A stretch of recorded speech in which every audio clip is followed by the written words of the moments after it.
Cartoon TV. एक गांव था सुंदरपुर। वहाँ एक दीनू नाम का गरीब व्यक्ति रहता था। उसके एक बेटी थी मोहिनी। वो अपने नाम के अनुसार ही बहुत सुंदर थी। उसकी छवि ऐसी थी कि अच्छे अच्छे का मन मोह ले। अरे मोहिनी बेटी, मैं पाव भाजी के ठेले पर जा रहा हूँ, तुम दिन में खाना दे जाना। ठीक है बाबा, आप निश्चिंत होकर जाइए। अरे ये बाबा किससे बात कर रहे हैं और ये कौन है जो उन पर चिल्लाए जा रहा है? देखो भाई दीनू, मैंने तुम्हें जो कर्जा दिया था आज उसे 6 महीने हो गए हैं, लेकिन तुम होगी चुकाने का नाम ही नहीं ले रहे हो। माफ करना सेठ जी, आजकल ये पाव भाजी का ठेला अच्छा नहीं चल रहा, ऊपर से बेटी का ब्याह भी करना है। क्या हुआ बाबा? वाह रे दीनू, क्या बात है, तुम्हारी बेटी तो बहुत ही सुंदर है। क्या नाम है इसका? मोहिनी सेठ जी। क्या बात है, तुमने इसका नाम एकदम सही रखा है। सेठ जी आप निश्चिंत रहिए, मैं आगामी 3 महीने में आपका सारा कर्जा चुका दूंगी।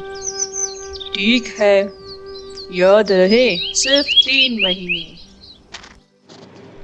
अरे मंगलू, उस जाले दीनू की बेटी मोहिनी इतनी सुंदर है कि मैं तो उस पर मोहित ही हो गया हूँ और मेरी इच्छा है कि मैं उससे शादी कर लूँ और उसे अपनी पत्नी बनाकर घर ले आऊँ।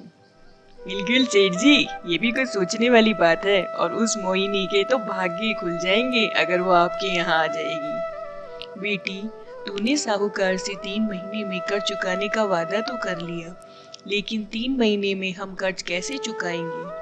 कहाँ से आएंगे बेटा पैसे?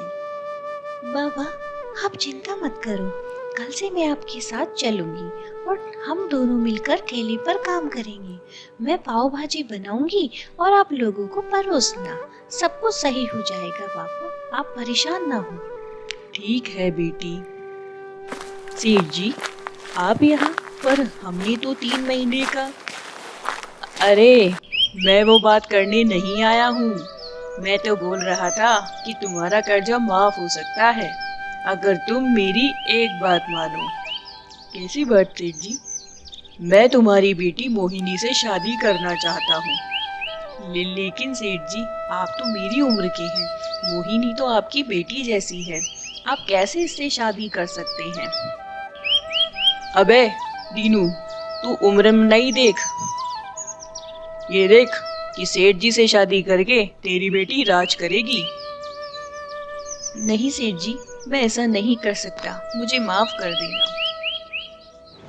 तुमने मेरा रिश्ता ठुकराकर अपमान किया है, अब इसका परिणाम तुम्हें भुगतना होगा।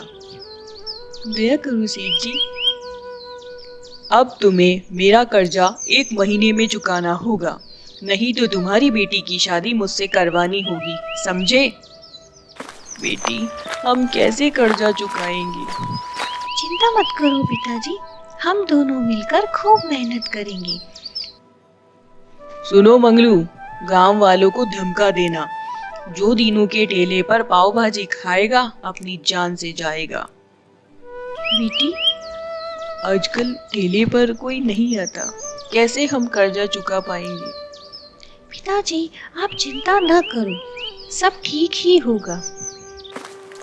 सेठ जी 3 महीने हो गए, लेकिन हम आपको कर्जा चुकाने के लिए पैसे नहीं जुटा पाए। आप हमें कुछ दिनों की मोहलत और दे दीजिए। ये अच्छा तरीका है फायदा उठाने का। सुनो मोहिनी, तुम्हें मेरी एक शर्त माननी होगी। अगर तुम जीत गई तो तुम्हारा कर्जा माफ, नहीं तो तुम्हें मुझसे शादी करनी होगी। कैसी शर्त शेख जी? मैं एक बैग में एक काला पत्थर और एक सफेद पत्थर दोनों रख रखा हूँ। अगर तुम सफेद पत्थर बिना देखे निकाल लेती हो तो तुम्हारा कर्जा भी माफ कर दूंगा और तुम्हें मुझसे शादी भी नहीं करनी पड़ेगी। अगर तुम काला पत्थर निकालती हो तो तुम्हें मुझसे शादी करनी पड़ेगी और तुम्हारा कर्जा माफ हो जाएगा। लेकिन अगर तुमने चालाकी की और दोनों पत्थर नहीं निकाले और पत्थर निकालने के लिए मना कर दिया तो मैं तुम्हारे बाप को जेल में भेज दूंगा और तुम्हें मुझसे शादी भी करनी पड़ेगी। क्या करूं मैं? अब देखता हूँ। मैंने इस बैग में दोनों काले पत्थर रखे हैं, चट भी मेरी पट भी मेरी। ऐसा करती हूँ कि मैं बैग से एक पत्थर निकालकर नीचे गिरा देती हूँ। ए लड़की, ये क्या किया तूने? पत्थर नीचे गिरा दिया? यहाँ तो इतने सारे काले और सफेद पत्थर पड़े हैं, कैसे पता लगेगा कि तुमने कौन सा पत्थर निकाला है? कोई बात नहीं सेठ जी, बैग में देख लेते हैं।